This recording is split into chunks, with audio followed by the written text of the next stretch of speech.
João, capítulo 18.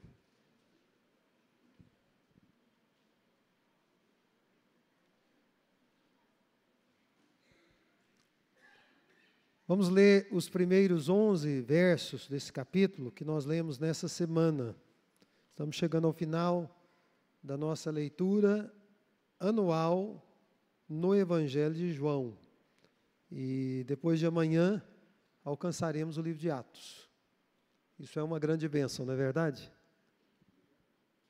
Os que encontraram o texto, digam amém. Muito bem, vamos ler então esse texto. Eu vou ler aqui na NVI.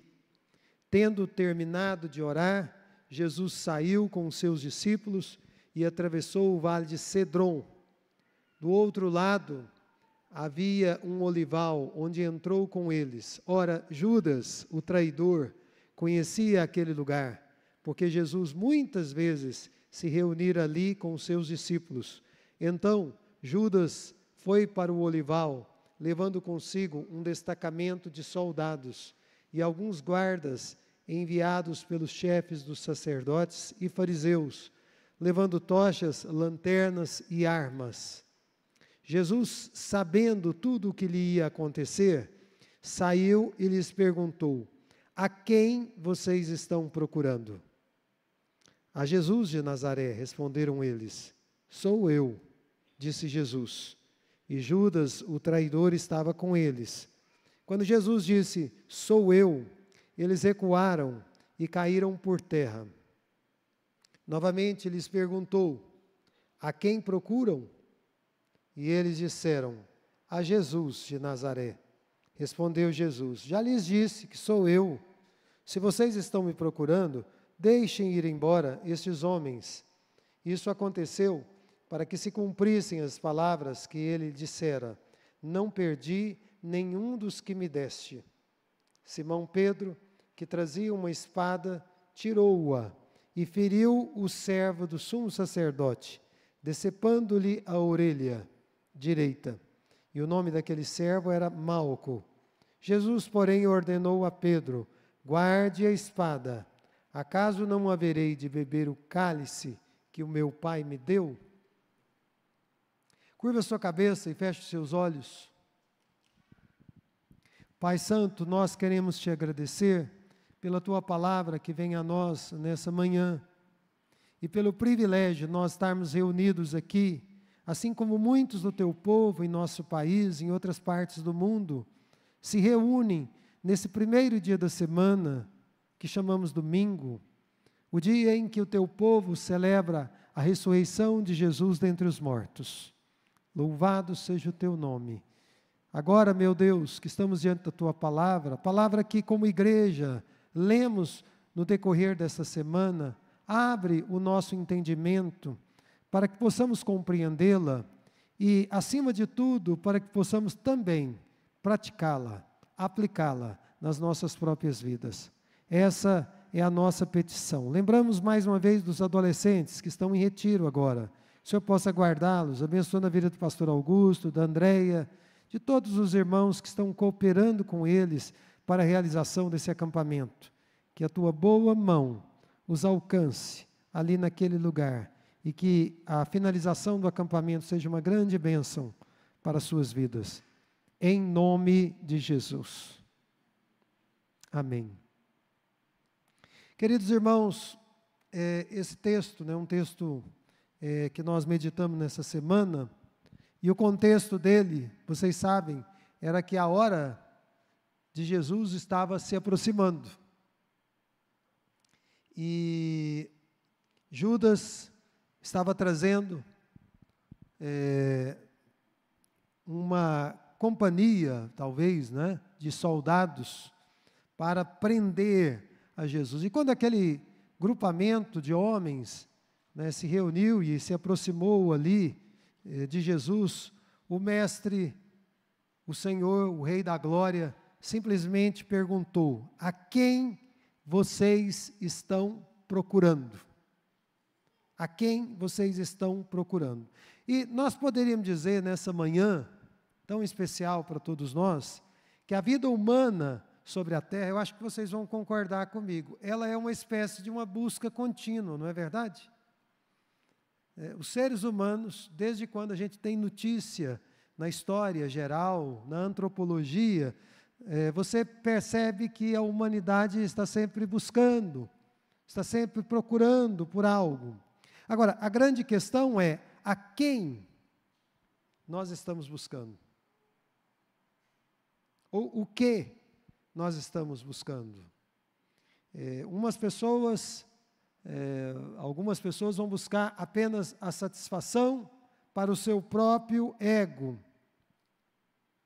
Outras pessoas vão buscar a Deus. Algumas pessoas vão buscar a Deus apenas por curiosidade de conhecer a Deus. Outras pessoas vão buscar a Deus porque querem, como muitos contemporâneos de Jesus, há aproximadamente 2000 anos atrás, para receber bênçãos, para receber dádivas. Mas existem pessoas que buscam a Deus, que estão procurando a Deus, e eu quero crer que talvez seja o caso de nós que aqui estamos, ou da maioria de nós que aqui estamos, porque tem sede de Deus, porque tem fome de Deus, porque querem, de fato, um comprometimento, um relacionamento com Deus. Os discípulos de Jesus, como aqueles que, inclusive, haviam sido discípulos do apóstolo de João, não é? João Batista, eles buscaram a Jesus por reconhecer nele o Messias, o Salvador prometido. E a gente também precisa admitir aqui que muitas das pessoas que participaram do entorno de Jesus no período do seu ministério terreno, elas o buscavam porque, nas palavras do próprio Jesus, e nós já meditamos sobre isso aqui, em textos em que ele disse isso especificamente, explicitamente, elas buscavam a Jesus porque elas eram como ovelhas sem pastor, porque elas eram pessoas que se sentiam perdidas, que estavam buscando um referencial. Inclusive, muita gente que fez parte do entorno de Jesus eram doentes e eram pessoas que viviam na margem da sociedade. Eram pessoas marginalizadas, eram pessoas que não tinham para onde ir. Então, Jesus, surgia como sendo uma alternativa para essas pessoas. Jesus surgiu como sendo uma espécie de alento que eles não haviam encontrado em nenhum outro lugar. E aqui a gente tem, como nós lemos no nosso texto, eu sei que vocês estão com as Bíblias abertas, um destacamento de militares, não é? Esse destacamento aqui, tudo indica, era um grupamento de aproximadamente 200 homens.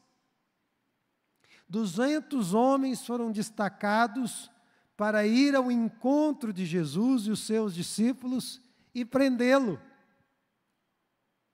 e maniatá-lo. E os irmãos sabem que depois de preso, o Senhor Jesus Cristo, ele seria machucado, ele seria humilhado de muitas formas, de muitas maneiras, ele seria condenado injustamente e ele seria morto como consequência daquela busca, daqueles 200 homens que o procuravam para prendê-lo, cumprindo uma ordem do Sinédrio, das autoridades judaicas. Eu não sei se vocês estão acompanhando no nosso país o que está acontecendo aqui. Eu creio que sim. Nós estamos assistindo sistematicamente, e com muita tristeza eu digo isso, a normatização de crimes.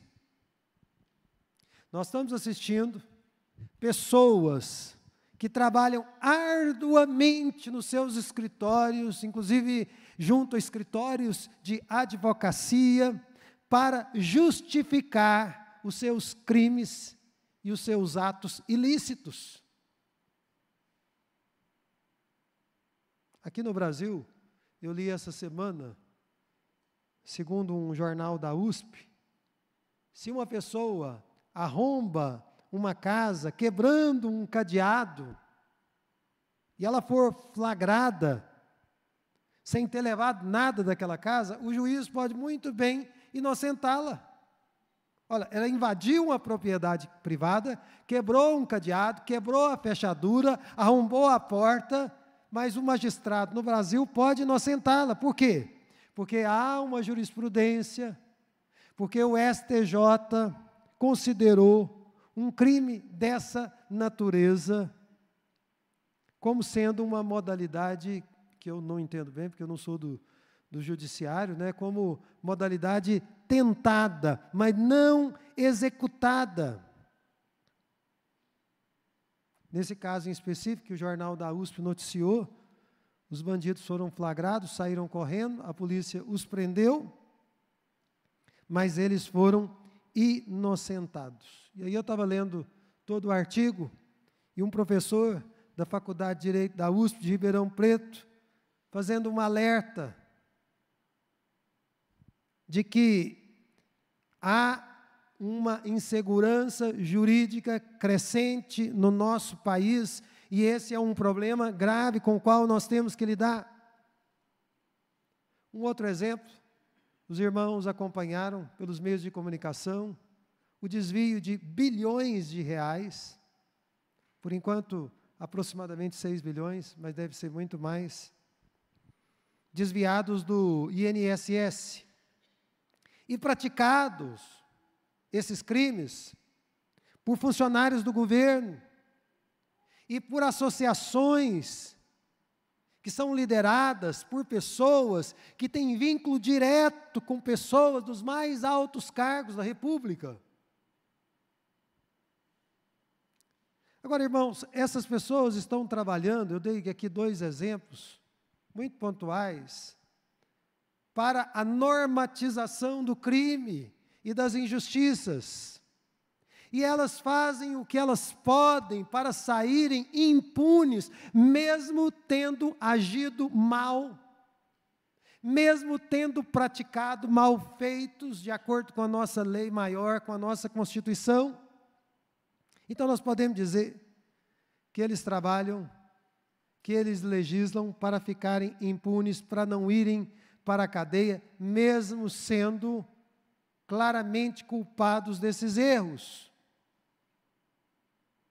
Infelizmente, neste país, com a ajuda de muitos magistrados, mas com o nosso Senhor Jesus Cristo, foi completamente diferente. E é esse o contraste que eu quero que nós façamos, porque ele é um contraste gritante de uma coisa com a outra.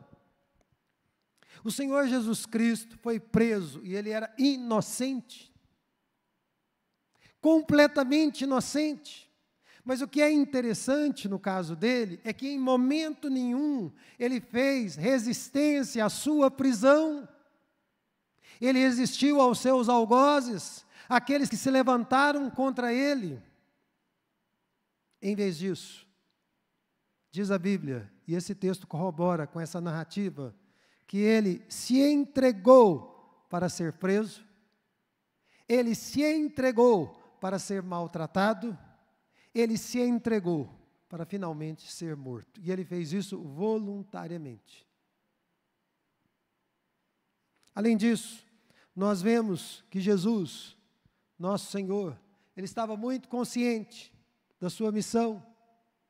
Como nós já meditamos aqui na igreja, Jesus estava muito consciente da traição que ele estava sofrendo naquele momento, que ele sofreria. E ele enfrentou tudo isso, diz o nosso texto, com oração. Isso não é maravilhoso? Foi dessa maneira que ele enfrentou toda aquela armação. E nessa passagem, nós vemos também, e vamos meditar nela um pouquinho, antes de encerrarmos a nossa escola bíblica dominical, nós lemos que o Senhor Jesus Cristo, ele proferiu palavras de autoridade àquelas pessoas que confrontavam, que o buscavam podemos dizer assim, e intercedeu em favor dos seus discípulos.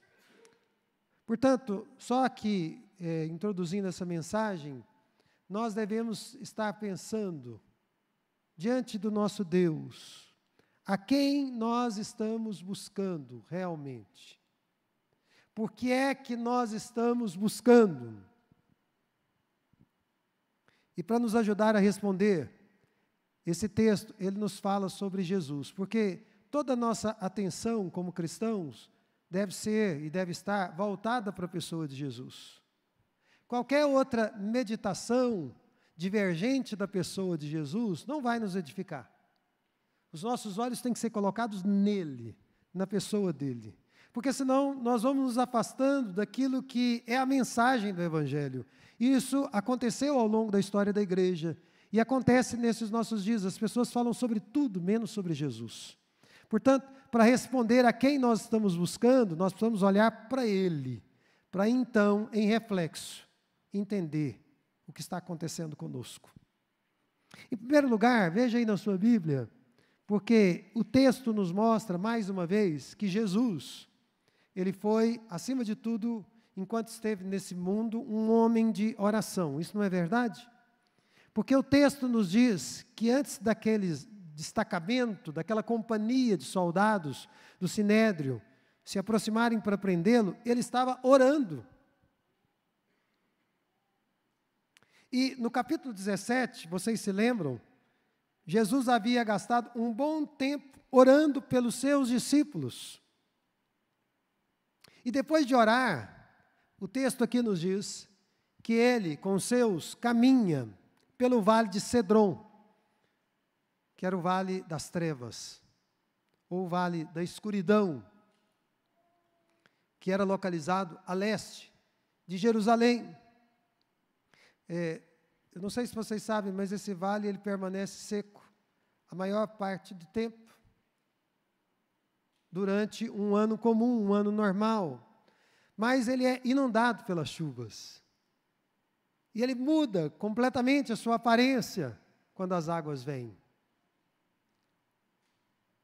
Jesus ele seguiu por esse vale, diz o texto, para o olival, no Monte das Oliveiras, segundo Mateus, no Getsemane, onde haviam prensas de azeitonas, e onde o azeite ele era normalmente extraído por muitos judeus.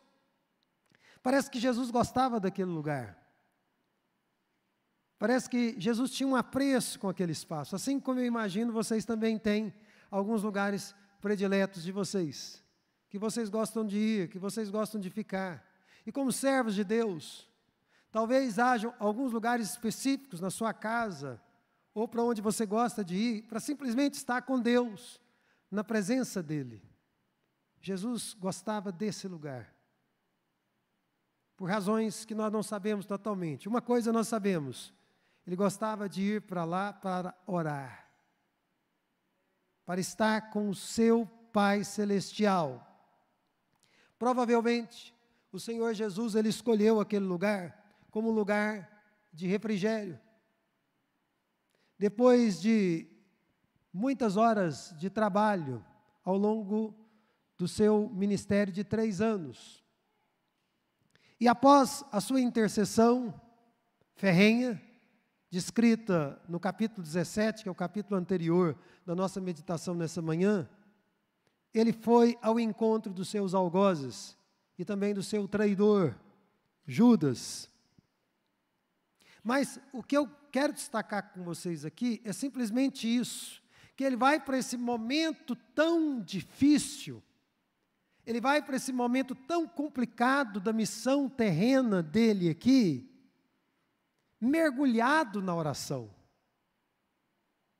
Ele não vai enfrentar aquele momento crucial na sua vida de qualquer maneira. O que eu gostaria de trazer para vocês aqui, irmãos, é que muitas vezes na nossa jornada cristã, nós vamos para momentos decisivos, que pode ser uma conversa, pode ser uma reunião, pode ser um momento que você vai ter com o seu filho, com o seu cônjuge, pode ser uma decisão sobre trabalho, uma decisão sobre ministério, e você vai desprovido de oração. Ou você vai orando pouco, gastando pouco tempo da presença de Deus. O exemplo que Jesus nos dá é que ele vai para aquela situação encharcado de oração. E, portanto, nós podemos dizer, preparado. A oração teve uma grande utilidade para Jesus. E ela tem uma grande utilidade para todos nós, porque ela nos prepara para cumprirmos os propósitos que Deus tem para nós. Às vezes as pessoas entram em alguns trabalhos na obra de Deus, ou que Deus quer que eles realizam, totalmente descuidados, totalmente distraídos, pensando em outras coisas.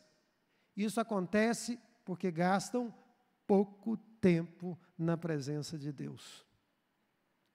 Então, as questões espirituais, elas ficam como que confusas. Você não consegue entender, você não consegue compreender.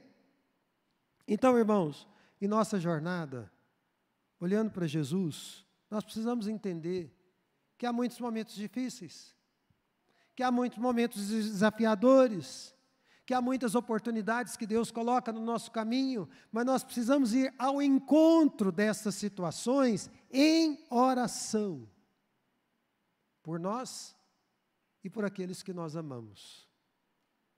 Porque às vezes, o que vai acontecer é algo de repercussão não apenas na nossa vida, mas de repercussão também na vida das pessoas que nós amamos. E nós precisamos orar. Então, Jesus, em primeiro lugar, esse homem de oração, isso precisa nos afetar, isso precisa nos influenciar na nossa postura hoje. Amém? Em segundo lugar, nós vemos aí a partir do versículo 2, no 3, no 4, que Jesus, ele nos é apresentado por João, cheio do Espírito Santo, como aquele que era, eu vou dizer, como o sabedor de todas as coisas, para não dizer onisciente. Ele era aquele que sabia de todas as coisas. Jesus conhecia e sabia de tudo que estava acontecendo. Mas é interessante porque o texto vai nos dizer aqui que Judas conhecia a rotina de Jesus. E sabendo da rotina de Jesus, ele leva aquele destacamento, aquela companhia, digamos assim, de soldados, para o lugar onde ele sabia que Jesus estaria. Aqueles homens haviam planejado, sob a inspiração de Judas, tudo, para prender, maniatar Jesus. E eu gostaria de dizer que, historicamente, sempre houveram tramas contra a igreja, contra o povo de Deus. Também gostaria de dizer que a oposição que a igreja sofreu e continua sofrendo nesses nossos dias, ela é de duas naturezas, ela é tanto interna quanto ela é externa. Nós não temos que enfrentar somente aqueles que falam de nós em algum canal de grande circulação, de uma grande mídia. Nós temos que enfrentar também inimigos que muitas vezes estão dentro da própria igreja. E o fogo amigo, a ofensiva que vem de dentro, ela é muitas vezes dolorosa para a noiva de Cristo, para o povo de Deus, porque é doído um cristão ser atingido por alguém que se diz irmão ou irmã. Porém, o reto juiz sabia e sabe de todas as coisas, assim como Jesus sabia de tudo o que estava acontecendo. Judas e os líderes do Sinédrio estavam tramando. Eles pensavam que tinham tudo sob controle, mas o que eles não sabiam era que Jesus já sabia o que estava em andamento. Ele já tinha conhecimento de todas as coisas. Veja o versículo 4. O texto nos diz que Jesus, sabendo tudo o que lhe ia acontecer, ou seja, nada escaparia e escapará ou escapa ao conhecimento de Deus. Eu acho que é importante a gente pensar nisso nessa manhã, porque muitas vezes nós nos assustamos com notícias que chegam até nós. eu não sou diferente de vocês. Eu, às vezes, quando fico sabendo de algumas coisas, eu fico abatido, eu fico triste. Às vezes eu fico perplexo com o que está acontecendo. Mas nós devemos entender nessa manhã que Deus não fica estarrecido com nenhuma notícia. Ele sabe de tudo que está acontecendo. Ele sabe bem de todas as coisas. Eu penso que isso deve confortar o nosso coração. Eu penso que nós devemos olhar para uma adversidade, para uma situação inédita que surge, que aparece na nossa vida, e dizer, meu Deus sabe de tudo que está acontecendo. Ele me ama. Ele cuida de mim. Ele está velando por mim. Os seus olhos estão sobre mim. Isso deve trazer conforto ao nosso coração. Quando você e eu, quando nós estivermos passando nessa vida por momentos incompreensíveis, nós devemos nos lembrar que Jesus sabe de tudo. Amém? Que Ele sabe de todas as coisas, inclusive do que vai nos acontecer. Eu tenho um jargão comigo. Vocês já me ouviram dizer esse jargão. Nós devemos esperar de Deus o melhor, mesmo que venha o pior. Devemos esperar de Deus o melhor, mesmo que venha o pior. Então, em primeiro lugar, olhando para Jesus, o que é que nós temos? Um homem de oração. Isso precisa nos influenciar. Em segundo lugar, quando olhamos para Jesus, nós vemos alguém que sabe de todas as coisas.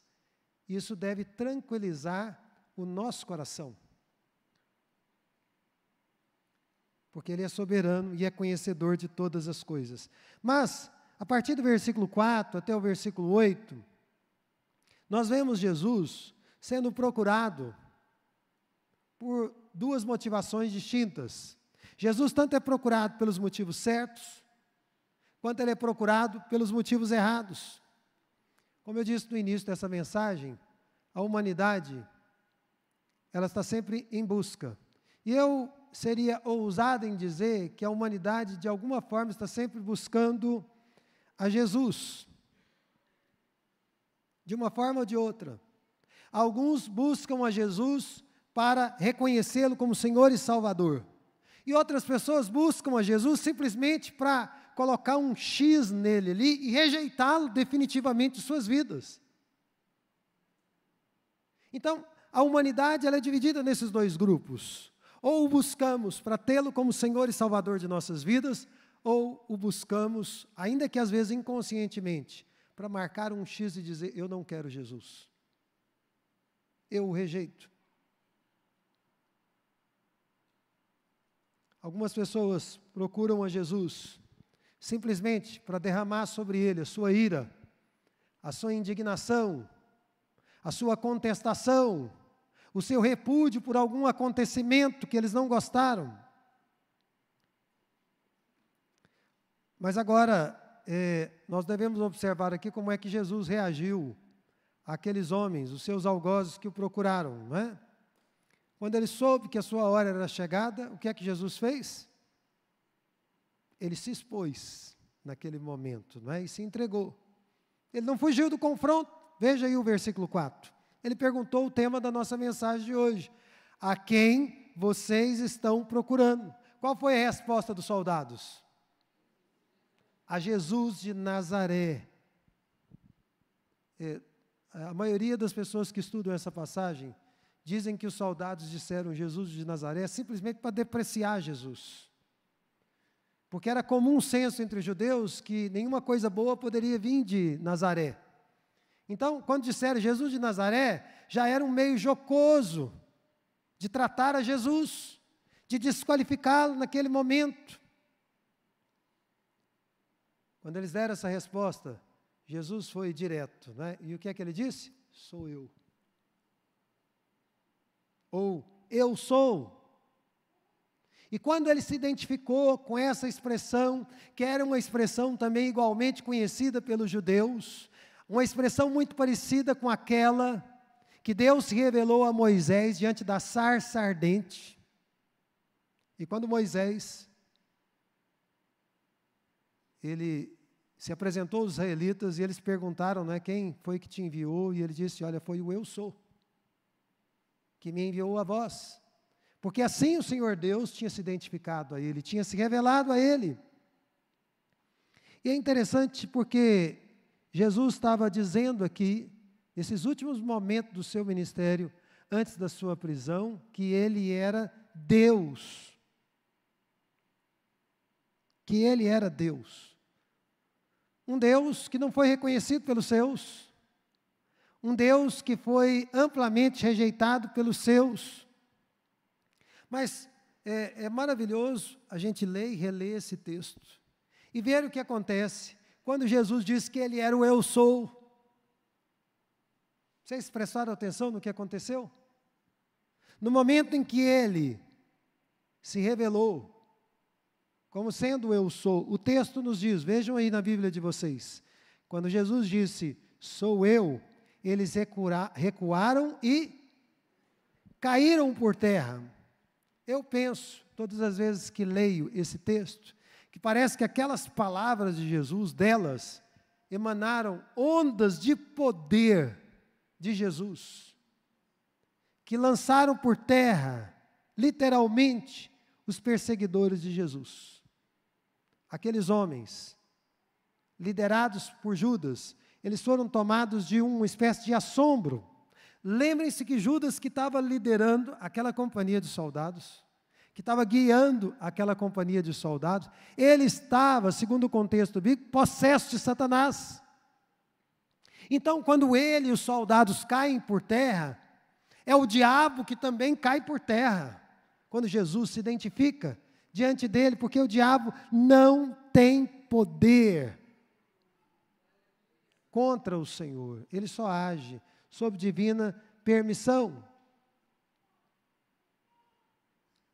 Queridos irmãos, hoje, o Senhor Jesus Cristo, Ele nos faz esse convite tão bonito, não é? Ele diz assim, vinde a mim, todos vós que estáis cansados e sobrecarregados, e eu vos aliviarei.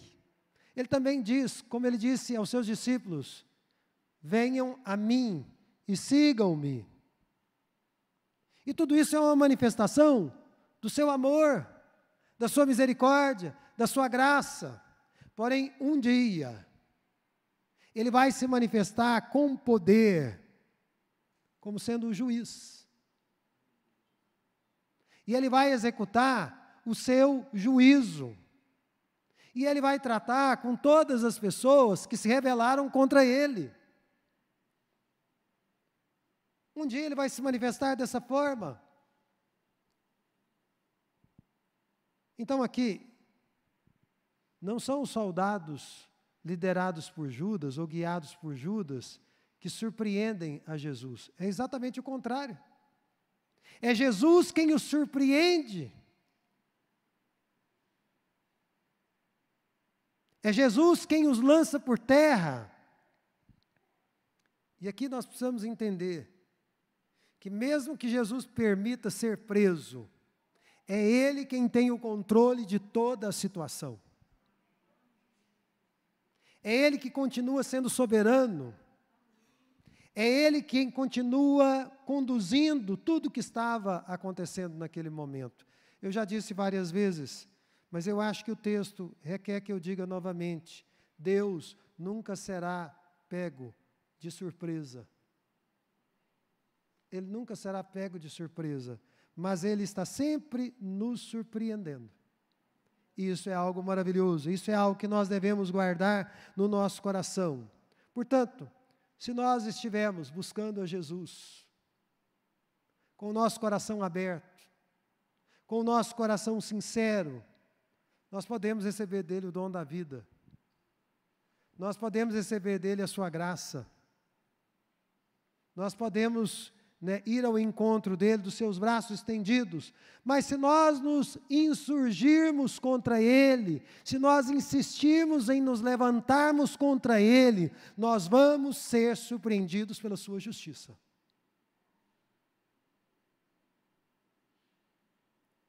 Nós seremos em algum momento surpreendidos pela sua justiça. Parece que o diálogo aqui entre Jesus e os Soldados e a companhia continuou, não é? E Jesus disse a eles, olha, eu já lhes disse que sou eu. Porque ele perguntou, a quem vocês estão buscando de novo? E eles disseram, a Jesus de Nazaré. Jesus disse, eu já lhes disse que sou eu. Você vê que mesmo que eles tenham tido uma experiência ali naquele momento com o poder de Deus, e foi uma experiência surpreendente, impactante, mesmo tendo uma amostra naquele momento do poder de Deus, ainda assim, eles persistiram no erro. Dando provas de que o coração deles permanecia endurecido. Irmãos, nós podemos nessa manhã abrir o nosso coração para Deus e permitir que a palavra dele entre em nós e que ele reine nas nossas vidas, ou podemos simplesmente endurecer o nosso coração diante dele, mesmo vendo alguma manifestação do seu poder nas nossas vidas. É por isso que a Bíblia nos diz que a fé vem pelo ouvir, e o ouvir da palavra de Deus. Não é vendo sinais e maravilhas que nós vamos crer, nós precisamos ouvir e acolher o que Deus fala conosco com fé. Porque pessoas que viram e experimentaram do poder de Deus, permaneceram mesmo assim, com o coração duro. E eu peço a Deus que Ele nos dê graça nesse sentido. Portanto, nessa manhã, cada um de nós deve entender que Jesus, historicamente, como naquele dia, Ele é buscado, às vezes pelos motivos certos. Pessoas que querem realmente consagrá-lo como Senhor e Salvador de suas vidas. Mas muitas vezes Jesus é buscado pelos motivos errados. Jesus é buscado por pessoas que querem rejeitá-lo, de alguma forma. Que Deus nos dê a graça de estarmos buscando a Jesus pelos motivos certos. Amém? Mas o texto também nos diz, e esse é o último ponto que eu queria meditar com vocês, que Jesus é aquele que intercede em favor dos seus. Veja aí, a partir do versículo 9, não é?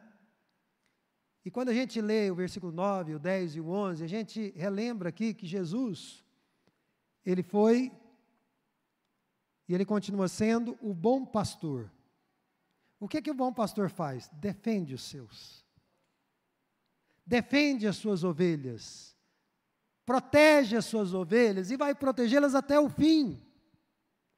Irmãos, quantos líderes não abandonam os seus liderados nas horas mais difíceis? Eu penso que o maior e o melhor exemplo disso é o próprio diabo. Porque o diabo, ele dá às pessoas o que ele pode para comprar as suas almas. Mas na hora de maior angústia, ele abandona essas mesmas pessoas num sofrimento imensurável. Quem já se envolveu com as obras das trevas, diretamente, sabe o que eu estou dizendo. Ele dá riquezas, ele dá poder, ele dá prazer, mas na hora da angústia, essas pessoas são abandonadas. Assim são os líderes perversos, que lideram as pessoas por interesses escusos. Veja aí o versículo 8 e o 9. Jesus diz àqueles homens que vieram para prendê-lo: se vocês estão me procurando, deixem ir embora estes homens. Isso aconteceu para que se cumprissem as palavras que ele dissera: não perdi nenhum dos que me deste. Vocês se lembram que Jesus estava vindo de um tempo intenso de oração, onde ele havia intercedido e muito em oração pelos seus discípulos. Mas aqui, na iminência da sua prisão, da sua humilhação, da sua condenação e da sua morte, ele mais uma vez intercede pelas suas ovelhas. Ele mais uma vez intercede pelos seus discípulos, e ele usa da sua autoridade, que era típica dele, para impedir que aqueles 200 soldados colocassem as mãos sobre os seus discípulos. Sabe o que ele faz? Ele se coloca entre os soldados e os discípulos. Ele se coloca na frente. Não, deixem esses irem. Vocês não vão tocar neles. Irmãos, esse é o modelo de amor e de liderança que nós temos diante de nós. E esse modelo está diante de nós para que nós possamos aprender com ele. Você veja que, antes dos discípulos se dispersarem, o apóstolo mais impulsivo de todos, que era Pedro, não é? Lançou mão da espada. Ele tinha uma espada para ferir o Malco. Mas é interessante que os 4 evangelistas, eles mencionam acerca da espada, mas somente João diz que era Pedro. Mas não precisava dizer, a gente já deduziria que seria o Pedro que estaria armado numa situação como aquela, porque ele era uma pessoa impulsiva típica. Mas nós precisamos dar uma nota positiva para o Pedro, porque apesar de impulsivo, ele se arriscou, quem sabe, para defender a Jesus. E nós podemos, de alguma forma, contrastar isso com a sua negação posterior do Senhor Jesus Cristo. E, novamente, nós vemos aqui que Jesus estava no controle de tudo, porque ele decepou a orelha do Malco, mas Jesus, de maneira sobrenatural, colou aquela orelha, curou, sarou aquela orelha naquele momento. Jesus não precisava da ajuda do Pedro. Ele não precisava que ele fizesse absolutamente nada. Ele disse, isso está registrado em outros evangelhos, que se fosse necessário, ele invocaria uma ou mais legiões de anjos, que poderiam vir ali socorrê-lo rapidamente. O propósito de Jesus naquele momento não era um propósito de espada. O propósito de Jesus naquele momento era de cruz. A cruz era o elemento central que eles deveriam entender. E Jesus, ele deixa aqui muito claro que ele não precisava de uma afirmação, de uma manifestação do poder humano. Aquilo não era necessário naquele momento. Por isso ele ordenou a Pedro, veja aí no texto. Jesus ordenou a Pedro: guarde a espada. Acaso não haverei de beber o cálice que o meu Pai me deu? Irmãos, aquela seria uma hora de submissão à vontade de Deus Pai. Aquele seria o momento de Jesus beber o cálice da ira de Deus. Deus estava irado com Jesus? Não. O cálice da ira de Deus contra os pecados de toda a humanidade. E Jesus deveria se submeter e tomar aquele cálice e seguir o caminho da cruz, que era um caminho de muita vergonha. Então, nas mãos de Pedro havia uma espada, mas nas mãos de Jesus tinha um cálice. E aquele cálice Jesus estava disposto a tomar. Era o cálice da vontade perfeita de Deus para promover grande salvação. Aqui a gente tem que admitir que muitas vezes na história da igreja, o nosso povo lançou mão da espada para tentar proclamar o Evangelho usando a violência. Mas esse nunca foi o meio indicado por Deus no seu Evangelho para a proclamação do Evangelho. Nós precisamos nos lembrar que essas estratégias que foram usadas, especialmente no período das cruzadas, elas foram totalmente equivocadas. Tudo aquilo foi um grande engano, uma grande má compreensão e distorção do Evangelho. Qual deveria e qual deve ser a arma que os cristãos devem usar na proclamação do Evangelho? Eu penso que, na semelhança de Jesus, deve ser a arma da oração. Deve ser a arma da submissão à boa, agradável e perfeita vontade de Deus. É dessa maneira que nós vamos proclamar o Evangelho e até sofrer injúrias. E até enfrentar a rejeição. Porque muitas vezes, um crente, ele é rejeitado, não é especificamente por causa dele, mas é por causa do nome de Jesus que ele carrega. Então, naturalmente, ele pode ser rejeitado. Amém, irmãos? Pedro e a companhia apostólica tinham tudo para ser presos, mas eles não foram presos. Por quê? Jesus intercedeu por eles. Jesus se colocou entre eles e os lobos que vieram para prendê-lo e também para maniatá-lo. Eu quero concluir essa mensagem, antes de nós orarmos, encerrando aqui a nossa escola bíblica, aplicando para nós com algumas perguntas.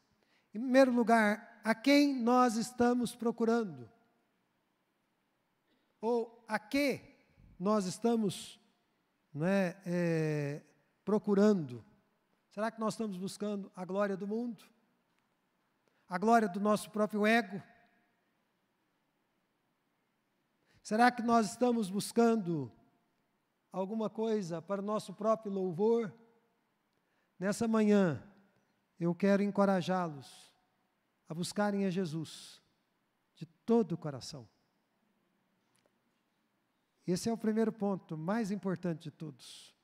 Em segundo lugar, eu gostaria de encorajá-los a pensar na motivação que o leva a buscar a Jesus. Você está buscando a Jesus para que Ele seja seu Salvador, para que Ele seja o seu Senhor.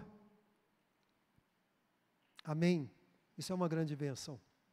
Mas se você está buscando a Jesus apenas como se busca um serviço, como se busca algo que você compra no supermercado e depois você descarta, é preciso repensar essa sua busca. Jesus não é um serviço, Ele não é um bem que a gente usa, consome e depois descarta. Se nós buscamos a Jesus, nós devemos buscá-lo para ser Senhor e soberano absoluto sobre nossas vidas. Porque é isso que vai fazer toda a diferença. Eu também quero encorajar os irmãos a buscar nessa manhã uma intimidade maior com Deus. E eu penso que o exemplo de Jesus foi muito claro para nós. Ele gastou tempo com Deus Pai. E olha que Ele era Deus, Filho. Eu quero encorajá-los a separar um tempo maior para estar na presença de Deus. Talvez alguns dos desajustes que você esteja enfrentando na sua vida se devam a essa fraqueza nessa área, na sua vida de oração. E talvez, nessa manhã, Deus esteja falando com você, para que haja uma mudança de posicionamento. Amém? Vamos ficar em pé nesse momento. Eu creio que um último aspecto importante, enquanto você se posiciona na presença de Deus, é que, muitas vezes,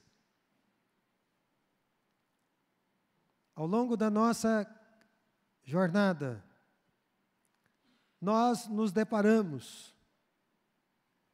com um mosaico nas nossas vidas que nós não compreendemos. Nós não sabemos o que está acontecendo. Nós não compreendemos, nós não conseguimos entender o que Deus está fazendo. Mas nesse texto, nós vimos juntos que Jesus sabia muito bem tudo o que estava acontecendo. Ele tinha o controle sobre todas as coisas. E nós também devemos compreender, para conforto do nosso coração, que Ele sabe muito bem por quê. Dos eventos, das adversidades, das coisas que parecem não se encaixar muito bem, Ele o sabe muito bem. isso deve trazer conforto ao seu coração e ao meu também, e nos levar a essa busca contínua de Jesus, o nosso Senhor, o nosso Salvador, aquele que cura a nossa alma, aquele que se coloca entre nós e o inimigo, aquele que intercede por nós quando nós cometemos atitudes impensadas. Fale com Deus nesse momento e reaja à palavra do Senhor.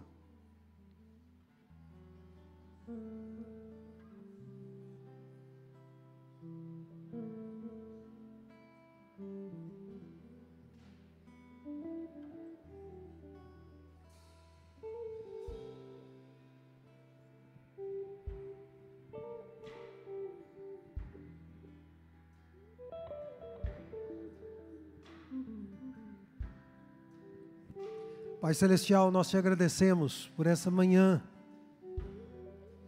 te agradecemos por Jesus, porque Ele, sabedor de todas as coisas, seguiu rumo ao Calvário, para beber o cálice da Tua vontade, o cálice da ira do Senhor contra as nossas faltas e pecados.